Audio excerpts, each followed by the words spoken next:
Good afternoon, Eastern Washington. This is Matt Shea, and welcome to Patriot Radio, broadcasting live from the capital of free Washington, Spokane Valley. Once again, brought to you by the Committee to Elect Matt Shea in the legacy of Dr. Stan Monteith, bringing you the story behind the story and the news behind the news. It's not about right or left. It's about right and wrong.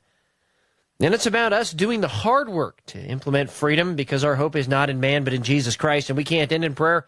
We must also move to action.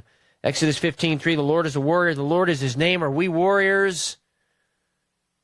On this Tuesday in October, are we warriors? Had a meaningful conversation today, actually, with a pastor. I've been having a lot of conversations with local church leaders and people asking about the 51st state. And so I'm going to go through a few things today before we get to our guest on the show, and also go through the news. But I want to go through a few things on the 51st state. What are the problems? Why is it necessary to have a 51st state? And many of you have heard me say there's really a Israel-Judah moment in America right now, where you have half the country that wants to follow the Lord in righteousness and half that just doesn't. The center with that cannot hold, never has. So you have a marked spiritual difference. And again, this is a generalization. I understand that. There are people in Eastern Washington that don't want to have anything to do with God. There are people in Western Washington that do want to have something to do with God and follow the Lord in righteousness. I get that, but generally, that is one of the points of division. Then we have the political divisions. We have the family divisions, business divisions, education divisions. And you see divisions too in how media operates, divisions too in how we address preparedness. And just talking through some different things, just giving some examples. We have some serious problems in divisions in Washington State on things like the issue of life. We have the University of Washington, for example, that has a refrigerator with baby parts in it that they do research on. And where do they get those baby parts? Well, from Planned Parenthood. They get them from abortion, folks. It's one of the most grotesque, ghoulish things that exists in Washington State. That is a point. I don't agree with that. I don't want my taxpayer money, my taxes, going to fund something like that. I just don't. And I would hazard a guess, based on not just supposition, but the facts of many votes in many elections, that there are people that agree with me resoundingly here in Eastern Washington. So you've got a lot of reasons that we are already two states. The other side of the state emboldens our enemies, doesn't take the threat of Islam, or Soviet Islam for that matter, seriously, fails to really prepare for catastrophic events. And there's been newspaper articles on this. I mean, this has come out that if we have no strategic food stores in Washington State, we have no strategic water stores, we do have some water filtration, but even with that, we don't have enough. We have limited strategic medical supplies, most of that coming from the federal government and in regards to a pandemic. Hospitals operating at 95% capacity, they would easily be overwhelmed if there's a problem. We have a different mentality over in Eastern Washington of preparing for disasters. When we had 250,000 people without power over here, it largely was a non-event because people were helping their neighbors and prepared. We have differences of opinions. We're already two separate states on the issue of morality, on the issue of life, on the issue of liberty, on the issue of conscience, on the issue of property, on the issue of the right to bear arms. We believe in lower taxes and less government. By and large, Seattle and King County believes in higher taxes and more government, although they did vote down a recent attempt at a tax increase because finally even they had enough.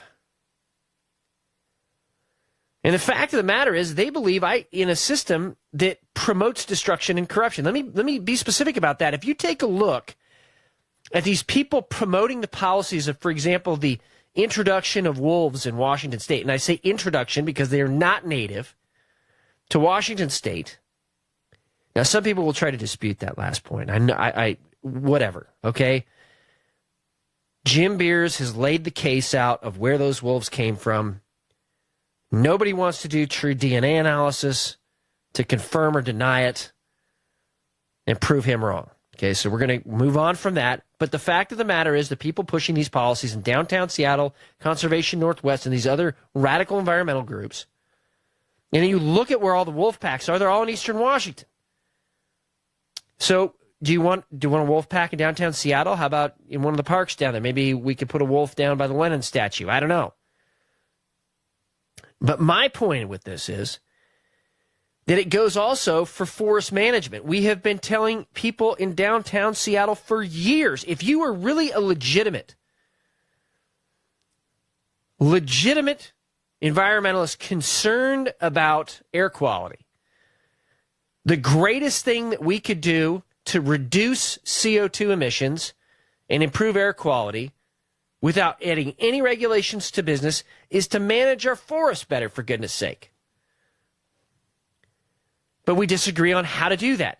We believe in putting roads in. We believe in eastern Washington in thinning the forest. You don't have to clear cut them. You can do selective logging. But when you do that and you manage the forest and you reduce the fuel load, you don't have these catastrophic wildfires every year. It was the worst I'd ever seen it in Spokane. I was born here. It's the worst I'd ever seen it since I have been here. And I'm tired of people saying, oh, no, we really do have the same. But no, we don't. We do not have the same values. We don't have the same belief systems. We certainly don't have the same traditions on a lot of things. We're more agricultural. They're not. In fact, some of them probably don't even know where eggs come from. And then, on top of that, we have clear evidence that we're already two different states. If you look at the map on the Secretary of State's website for the vote results for president, there's only one county in eastern Washington that voted against Trump and for Hillary. That was Whitman County, which has WSU. If you look at the governor race, the congressional race, not one county voted liberal for the congressional or for the governor in eastern Washington. If you look at state legislature, there's only one Democrat district in eastern Washington, and that's in downtown Spokane. Only one. So clearly the maps show we're politically different. We're also different, interestingly, on courts. We're not electing the judges that are doing decisions like Hearst and preventing us from drilling wells. We're by and large not electing those judges. That is downtown Seattle electing those judges. And here's the interesting part. At the federal court level, and yes, one of the listeners just texted me and said eggs come from chickens. Yes, they come from chickens. That's where they come from. So some people learned something in downtown Seattle. But on top of the court issue at the state level, you have the federal court issue where in eastern Washington, Democrats have appointed the four position, and this is the ones representing the Ninth Circuit Court of Appeals. So all the ones representing eastern Washington have been appointed by Democrats.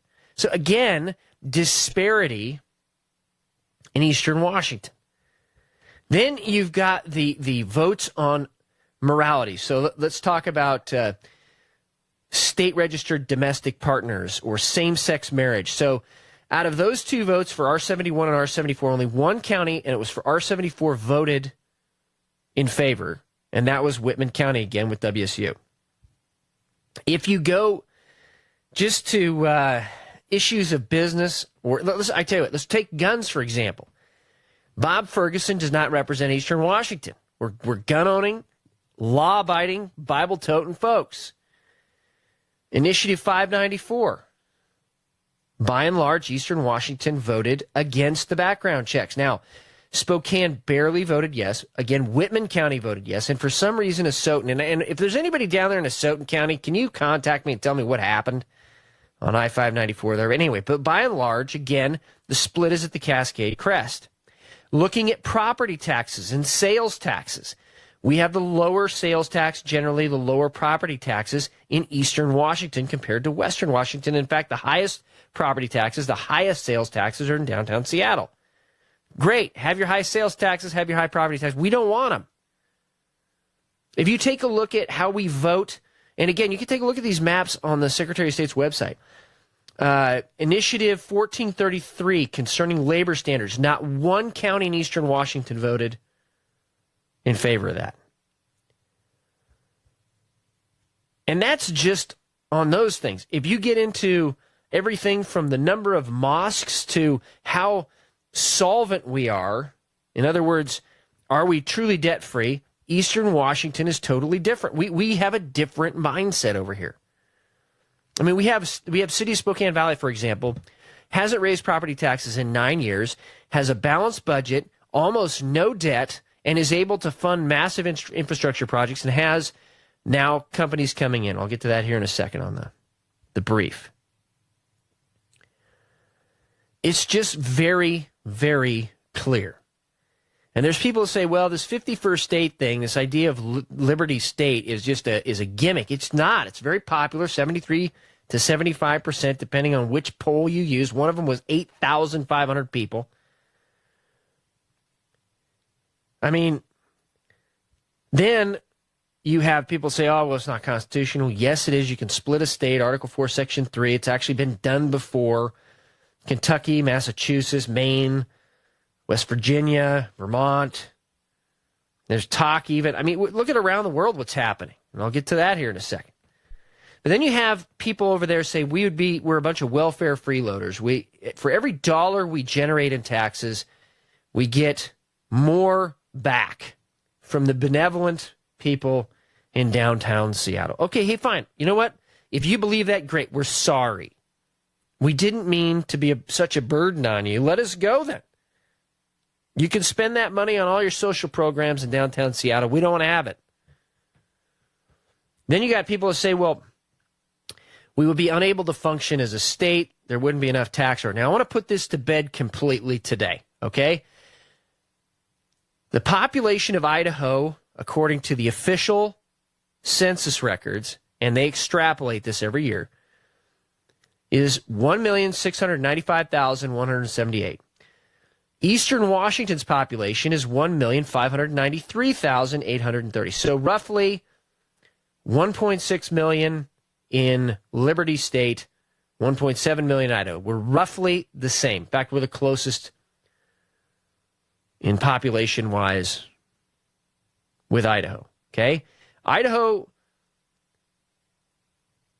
in total gross taxes, now they have an income tax in Idaho, raises about $4.2 million for their operating budget. In Eastern Washington, we raise about $3 billion. Okay? So we're pretty close. In gas taxes, we actually raise more because our gas tax is higher, $714 million or so, to Idaho's $568.6 million. Federal aid is about 2.5 to Idaho. For us, roughly about $3 billion, although we're trying to get the final figures on that last one. Okay, so total comparable is about $7.3 billion for Idaho, $6.7 billion for Eastern Washington. So people that say we couldn't survive, we don't generate enough taxes, they're just full of it. It's not true. We generate almost as much in taxes, including federal aid, as Idaho. So people that say that, it's a bald-faced lie. Those are the figures that prove them wrong. And then you have folks that say we'd be the poorest state in the country. And you've heard me all say this, please let us wallow in the poverty of our, being first in production of apples, Concord grapes, red raspberries, pears, sweet cherries, hops.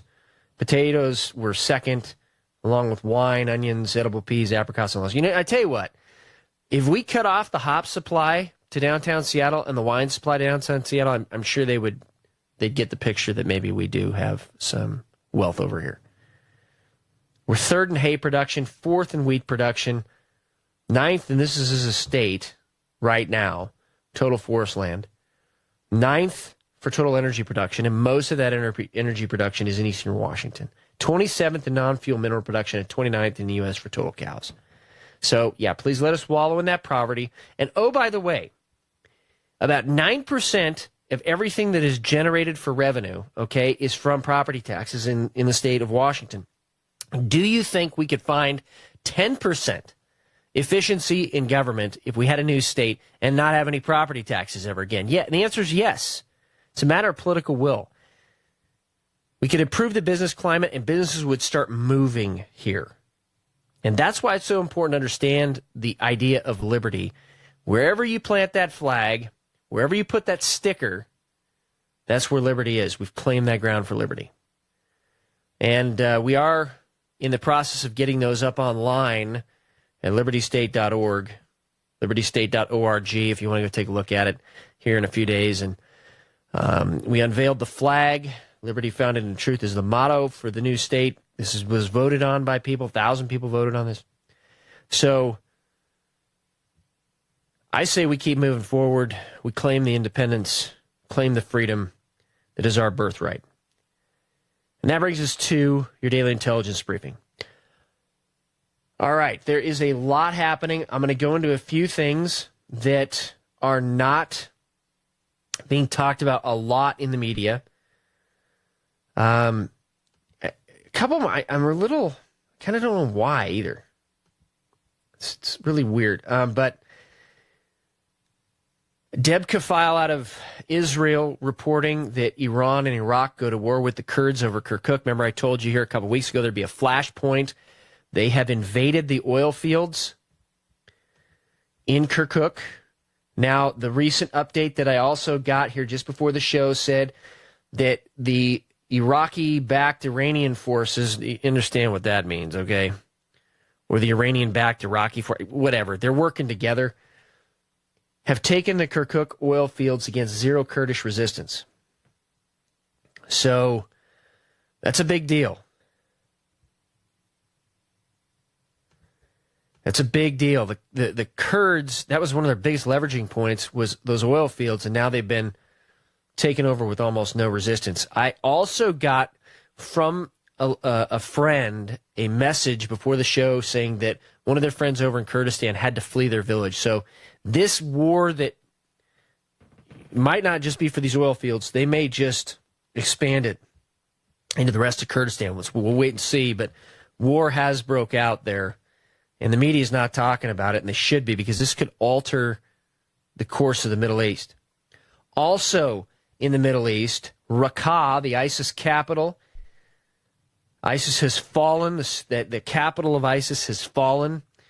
They've been driven completely out of Raqqa, shattering some of their eschatology, their study of end times, because they believed that they would hold that place.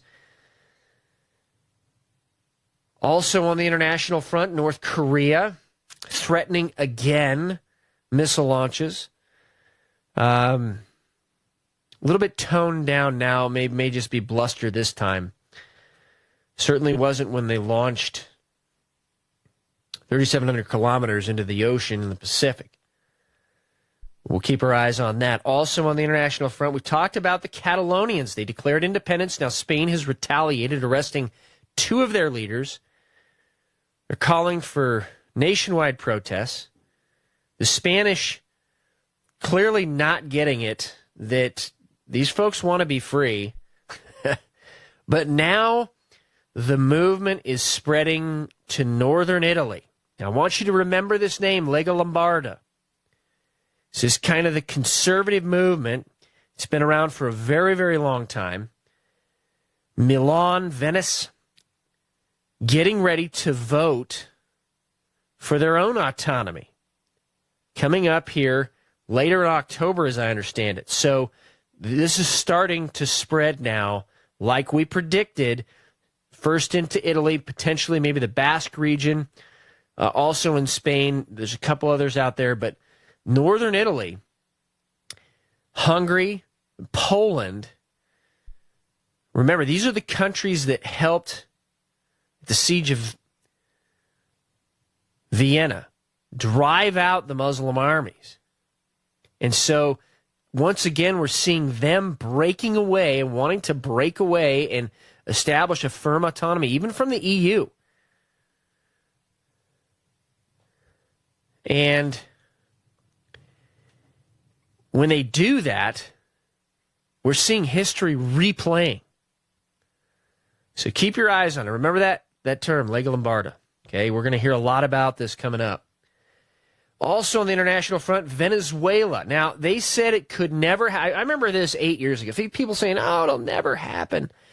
There will never be hyperinflation again in modern times. It can't happen with our modern banking systems and blah, blah, blah, blah, blah. Venezuela, 2,400% inflation. Okay?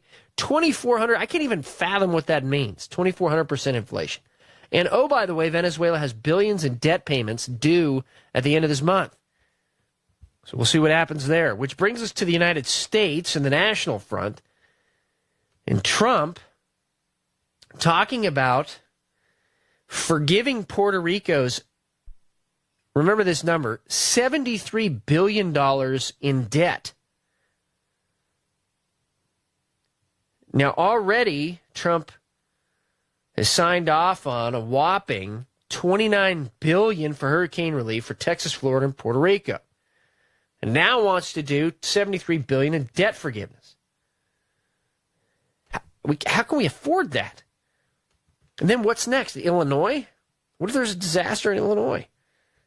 I mean, it's already a disaster budget-wise. But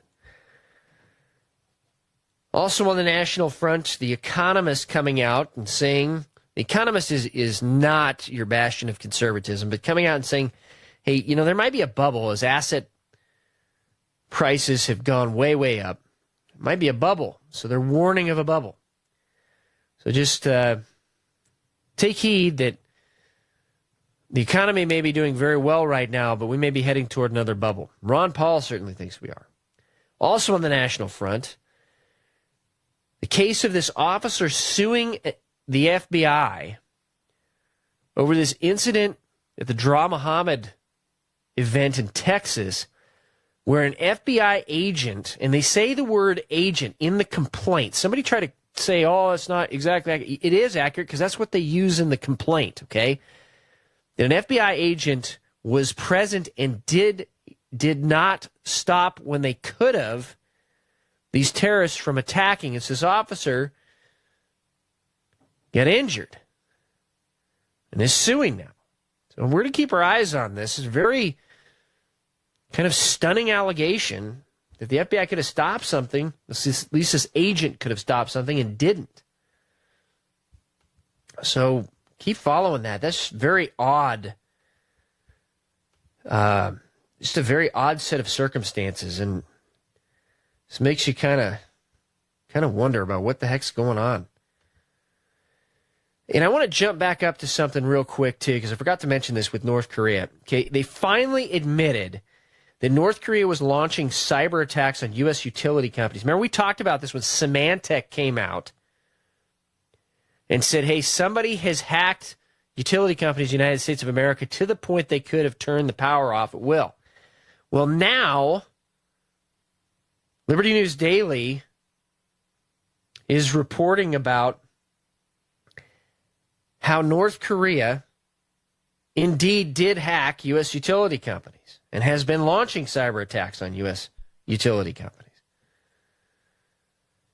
So it's real. And I had somebody say, oh, it's a dubious source. Look, if you're going to question something, go read the primary sources that are cited in some of this stuff and do your own research instead of just blurting out because you don't want something to be credible because you disagree with it. That's not what credibility means, okay? If it's accurate, it's vetted, the primary sources are to back it up. Just do everybody a favor and go do your own research before blurting it off on the internet.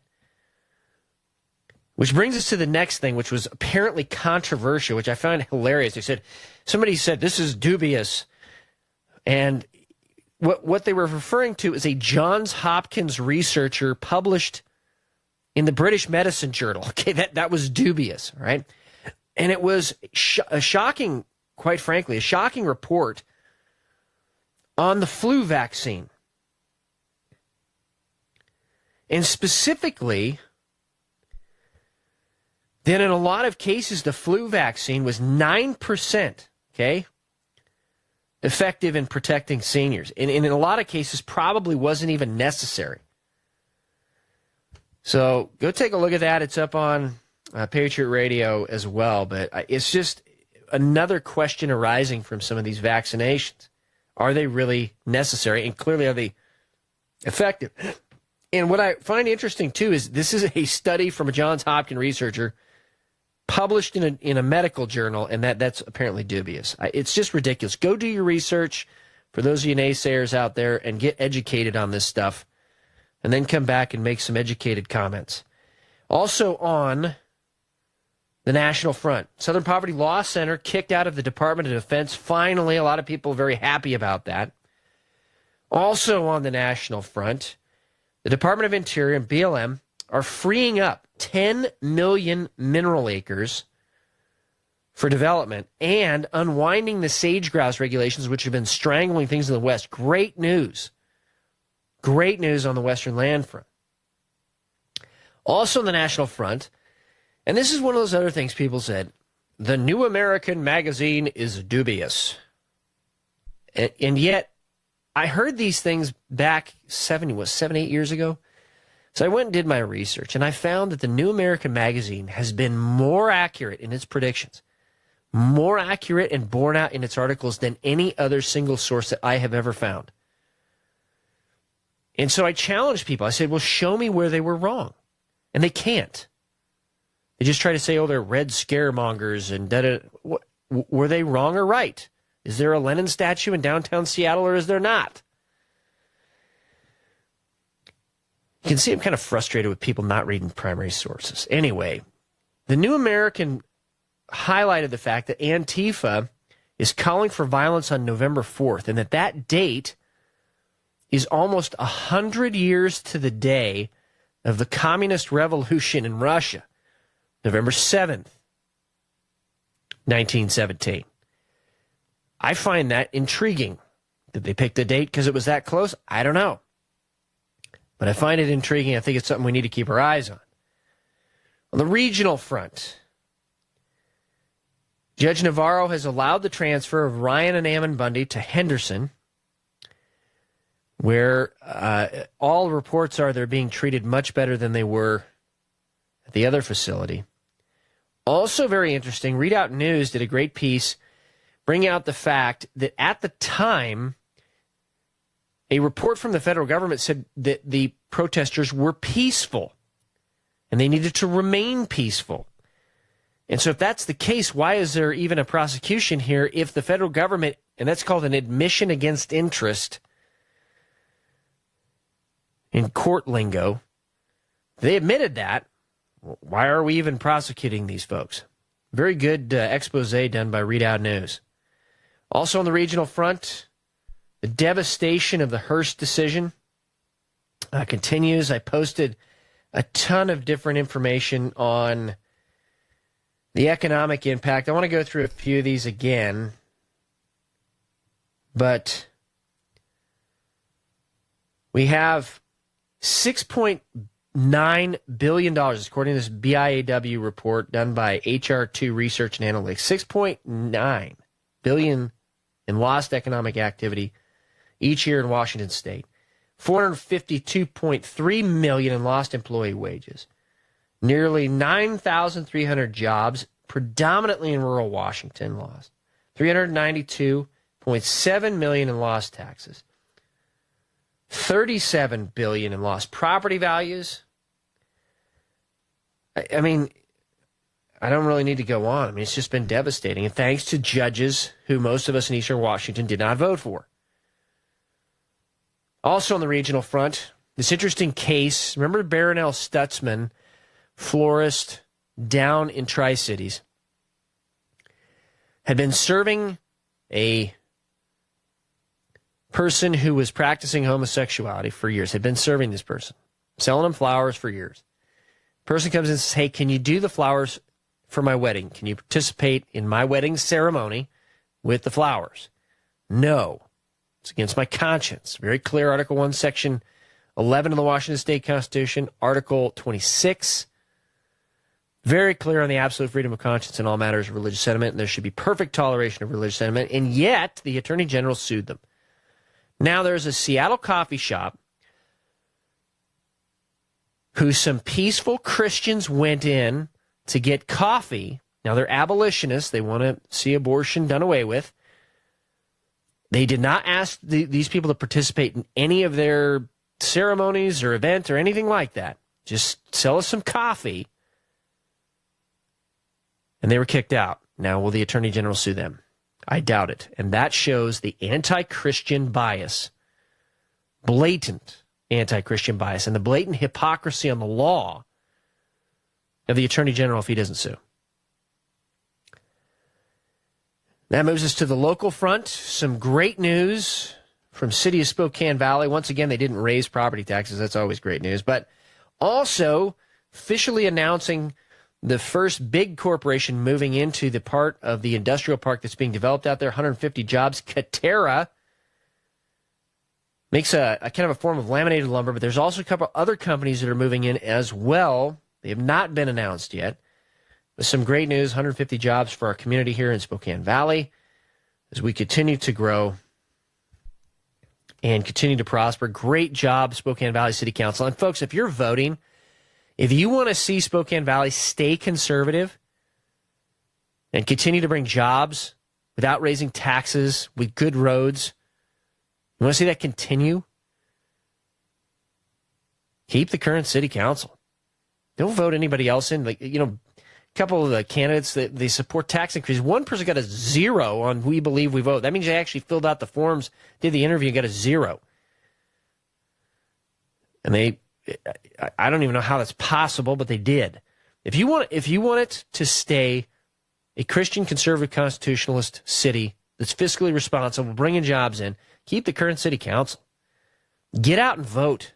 Because if you don't vote and then it turns and you wonder what happened, it's your fault.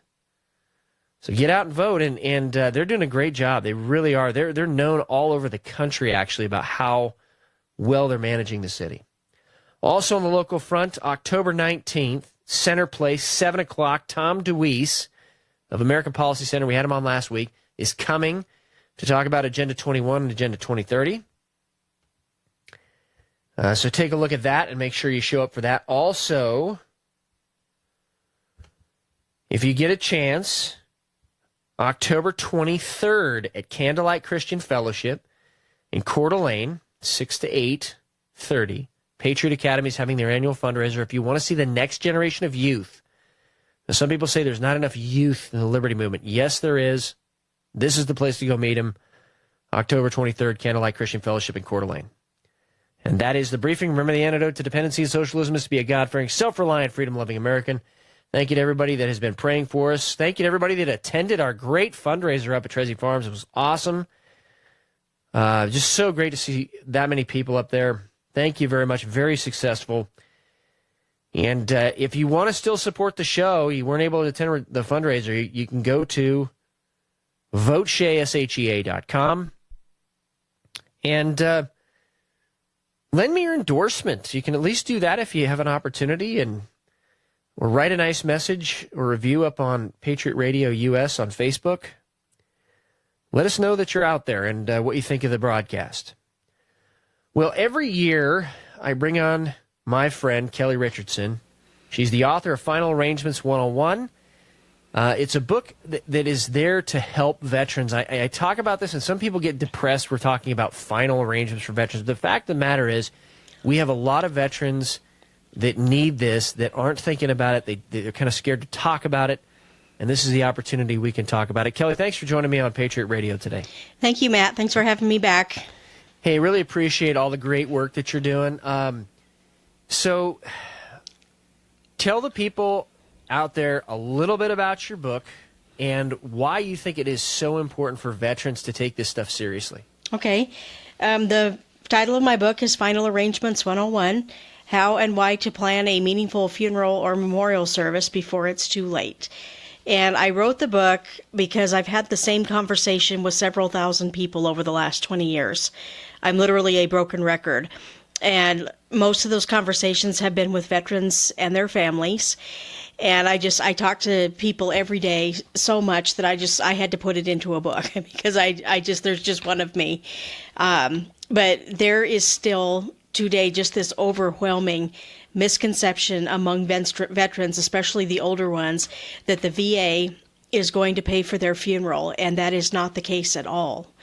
The only thing that the government provides is the cemetery. If you want to be buried or inurned at a veteran cemetery, that is free of charge. But before you get to the cemetery, you either have to be cremated or in a casket, and the VA does not pay for any of that. So let's talk a little bit about the process by which, because I went through this and I really appreciated kind of you helping me point myself in the right direction.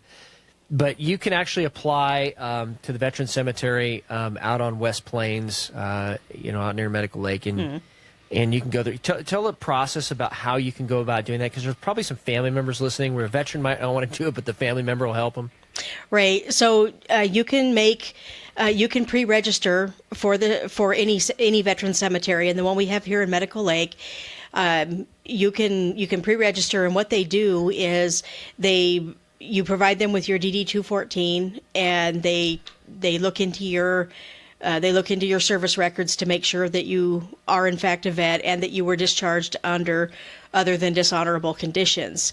And then once you're approved, they send you a letter telling you that you're approved. And then it stops there for the time being. So nothing else can happen until the time of death. You can't go out there and pick your plot. You can't decide, you can't pick your location. And if you're going to be buried with your spouse, right now spouses are $300. And I promise you that is peanuts compared to what you're going to pay at a private cemetery. So the way it works is if you're going to be buried with your spouse, you are not next to each other. You're one on top of the other, and the veteran's information's on the front of the headstone and the spouse is on the back. Now, if both spouses are veterans, then you can be buried side by side. But again, you can't pick your location.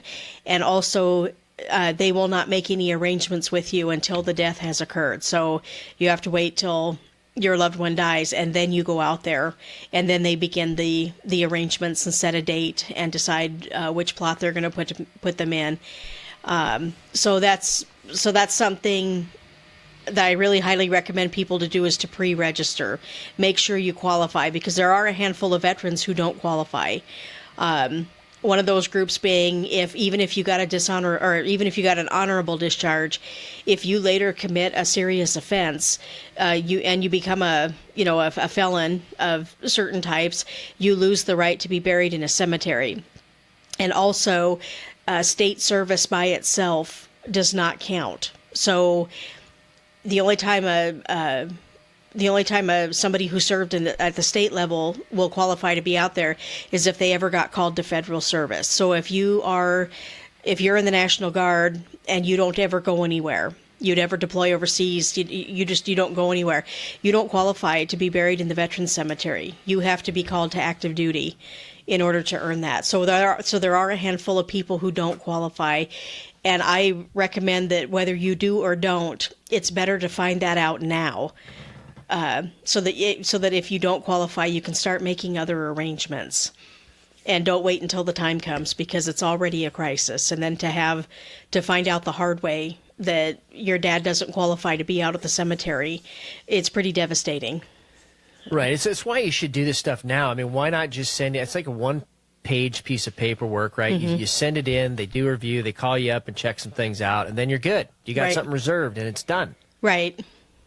Right, but here's the tricky part. That is the cemetery side of things.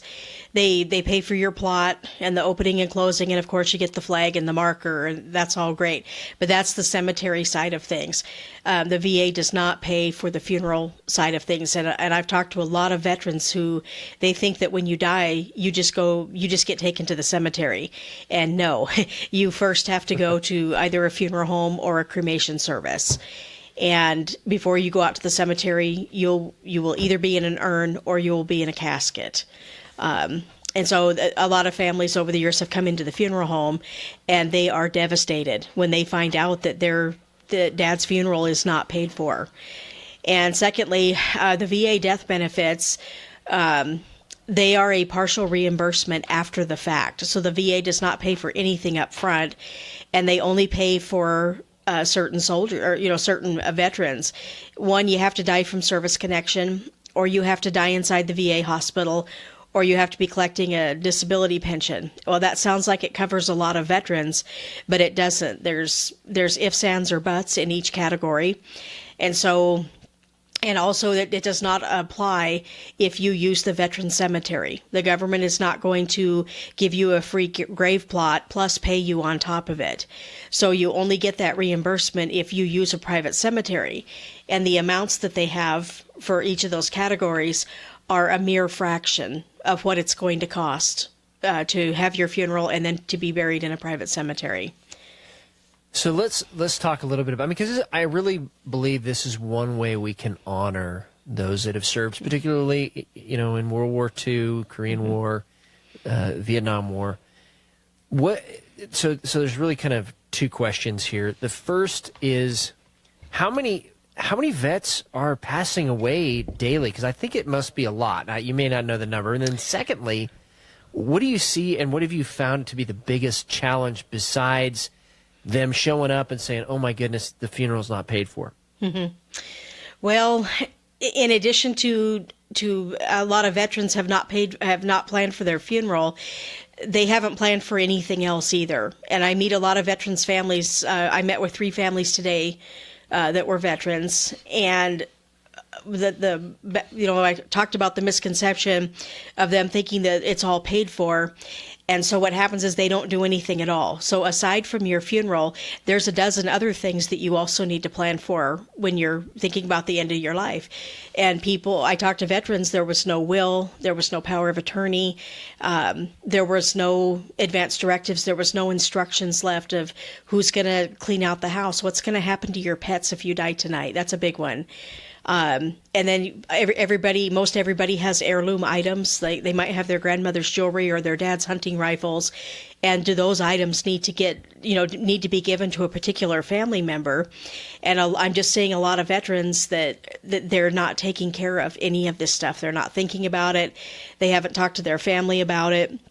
And it's just human nature for a lot of people. They just wait until there's a crisis, and then they end up learning everything the hard way. and back to your first question, I don't know the exact number, but yes, I see veterans all the time. They call me all the time. A lot of the Vietnam veterans, they're not even making it to age 70. A lot of them have passed away in their their 50s and 60s over the last 20 years. And the World War II veterans are all pretty much gone. There's only a handful of them left. Same with Korea. The ones that are left, they're in their late 80s and 90s now, and then there's a big gap. So yeah, the younger vets, there's there was quite a gap between Vietnam and now the younger crowd of veterans, and the younger veterans seem to be aware that the VA is not paying for everything. It's the older veterans who think this. And I think one of the main things that caused that was that the Vietnam, Korea, and World War II veterans, they saw a lot of death while they were on active duty. And if you die while you're on active duty, Uncle Sam does pay for it because you're on Uncle Sam's clock. But the second you're discharged, that all goes away. As soon as you get out and become a veteran, all of those death and burial benefits are reduced down to practically nothing. So we have different ways we can prepare for some of these costs. I know a lot of people that are members like the American Legion, the VFW, they have membership insurance that it's about $1,000, $2,000, sometimes $3,000 to try to help defray funeral costs. But even that may not cover funeral costs. So what do you recommend people should be doing to kind of prepare for some of these costs? Well, the bottom line is you've got to pre-plan. And it's not just your funeral. You need to get all of your legal and financial affairs in order. I know I talked to a family today that they can't find any of their dad's vehicle titles. They're nowhere. They can't find them anywhere.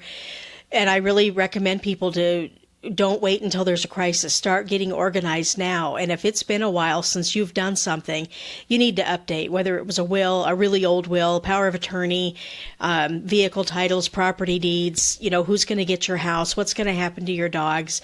When start getting all of those things taken care of.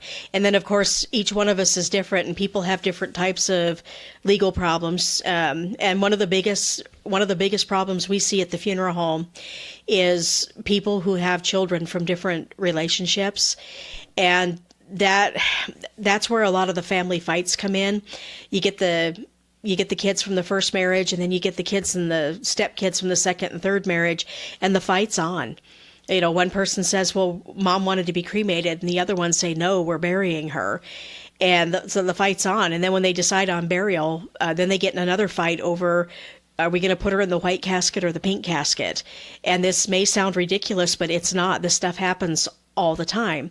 And so when you make those decisions yourself beforehand and you go to a funeral home and you pick out, I want to be buried. I want a white casket with gold crosses on the end, and I don't like roses. I want carnations. When you go decide on all of those details and you pay for it, that takes the burden off of your family.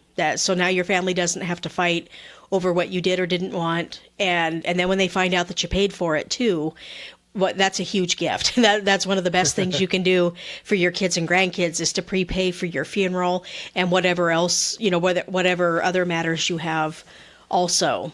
And it's a wonderful gift. And it prevents family fighting, because when you pre-plan at a funeral home, when you sign that contract, it is a legally binding contract. It's not just a piece of paper saying I want this and don't want that. So your kids can't come to the funeral home and say, well, mom wanted to be buried in a white casket, but we're not doing that. We're going to cremate her. They can't do that. And most people don't go against their loved one's wishes, but sometimes they do. So I recommend to everybody to not only pre-plan and prepay for your funeral or your cremation and whatever cemetery plans you're doing, to take care of all of that stuff now. And in addition, you need to either get a new one or update your will, your power of attorney, your advance directives, and then leave instructions for particular family members about who gets what. A lot of people start cleaning out their house beforehand. My mom did. She had 2 months notice that she was going to pass away, and she went right to work, getting rid of things and taking care of a lot of that stuff. But a lot of people don't. They die, and they don't realize that whoever is settling your estate after you pass away, they're missing work. They may have to, depending on the circumstances, they have to travel, and they've got to get the U-Haul, the storage shed, or they've got to pay somebody else to do it.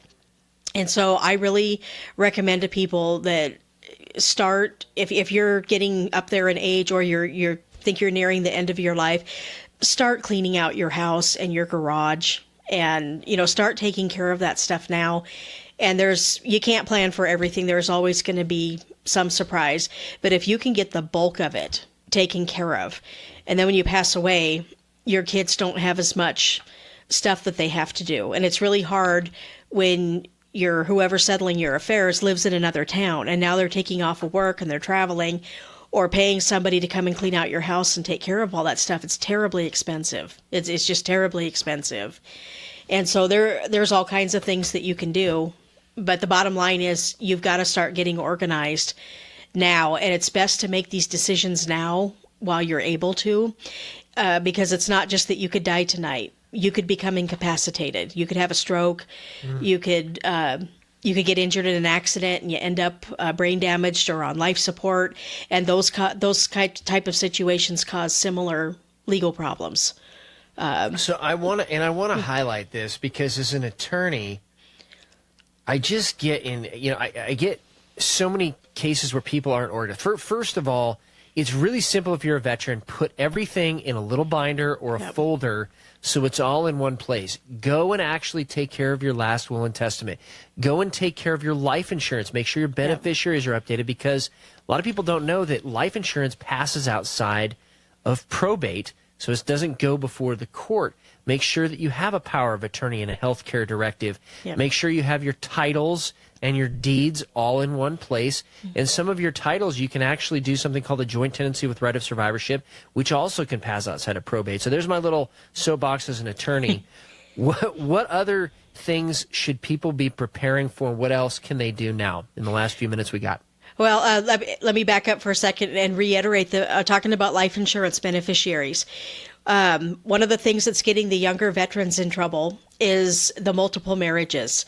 And I'm talking to a lot of veterans, and they've still got their ex-wife or ex-husband on their life insurance policy or a vehicle title or whatever. And they think that because they got divorced and now they're remarried to someone else, that the ex-wife or whoever just disappears. And I keep telling people, you have to deliberately and specifically add and remove people from your policies, your bank accounts, your vehicle titles, property deeds, any of that stuff. Because if you leave your ex-wife on your life insurance and you die tonight and you've got a wife and 3 kids with, now, well, your ex-wife is the beneficiary of that policy. And there are some places where there's a statute of limitations, and I've talked to 2 people who successfully contested it. But why would you want to risk that? If you get divorced or whatever, you've got to get that other person off of all of your paperwork, all of it. And then you have to add your new spouse or your new, whoever your new beneficiary is to do that. And I've talked to a lot of veterans that are just running through life on their second and third, fourth marriage, and their first wife is going to get everything if they die tonight. So that is a really bad situation. So, but the bottom line is, I just encourage everybody, especially if you're here in Spokane, we have good funeral homes. We have about a dozen of them. Some of them are full service, others are just cremation services. But you can walk into any funeral home and sit down with them and talk to them about pre-need. And it doesn't mean you have to buy it there. It doesn't mean you have to, you don't have to purchase anything right now. A lot of the seminars, or a lot of funeral homes do seminars to teach people how to do this. And you can go interview all 12 funeral homes if you want until you find the right one. And when you get educated and you get ready and you've got you've made your decisions, then you can go sign a contract. And some people pay for it all at once. Other people make payments. And while you're still alive, you can finance your funeral.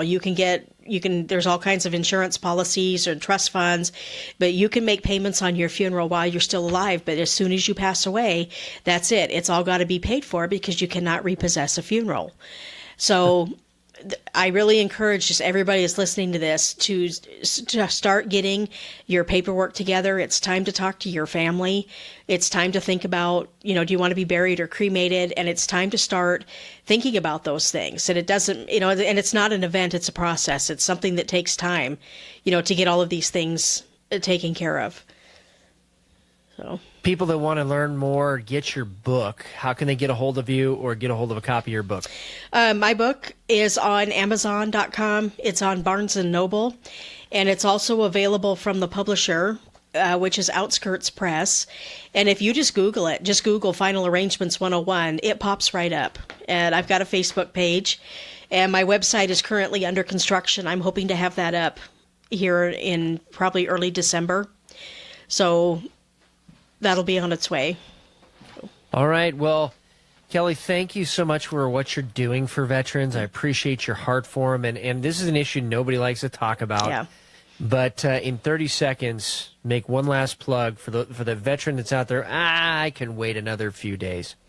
Well, you could, but I don't recommend it. I've talked to lots of families of their loved one died unexpectedly.